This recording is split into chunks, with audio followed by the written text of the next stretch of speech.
It was a great game. Could you watch the Rams-Seahawks game last weekend after you had lost to Seattle? Or did you have to get away? Could you enjoy it for what it was as a football fan? Or you said, you know what? Yeah. I hate the Rams, and we just lost to Seattle twice in 2 weeks. I have nothing to do with this. How does a guy like you handle that?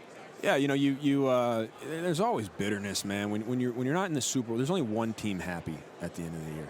That's the team that wins the Super Bowl. And so, as a football fan, I usually, especially when you lose in the playoffs, you kind of just take time off, and if you feel like watching it, you watch it. If you don't, you don't. And the quicker, again, you can move on, the better. I got a lot of friends still playing, and so you'll watch and you'll root for them, but you don't really root for other teams. You don't really care after that. Your season's over, and so it's just the quicker you can move on, the better. Yeah, though, at the end of the half, that's where the Rams, you talked about plays. It's never one play.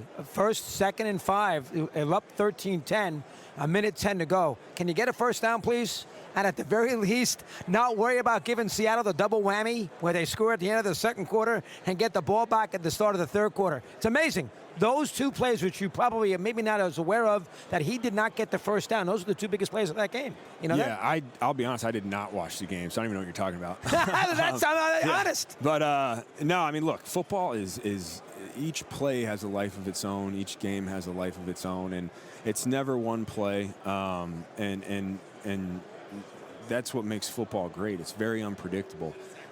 You want to get every coach who's calling plays, they want to score every play. They want to get a first down every play. There's never, no one's trying to not do it. I think, there's so many people and now you got the analytics and all these different things that go into making a team successful. And, guys make mistakes. Again, I'm speaking on a play. I don't know what you're talking about. I just know that is the reality of football. Yeah, you're honest. You say, I didn't see it, Chris. Leave me alone, which I will, because that's fair.